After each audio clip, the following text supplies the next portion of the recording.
મોયદ રૂપાજી ગામે રામાપીરના વાસે શ્રી રામદેવ પીરના 46મો અખંડ જ્યોત પાઠની ઉજવણી। તહેવારોની મોસમ ચાલી રહી છે ત્યારે શ્રી રામદેવ પીરના નોમના નેજા તેમજ 11ની આગવી ઓળખ છે ત્યારે ધર્મપ્રેમી લોકો દ્વારા શ્રદ્ધાભેર 11ના દિવસે ભગવાનની પૂજા કરતા હોય છે।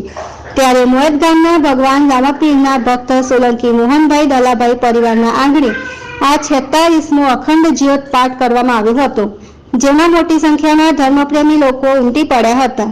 રમેશ નાયક, પ્રાંતિજ।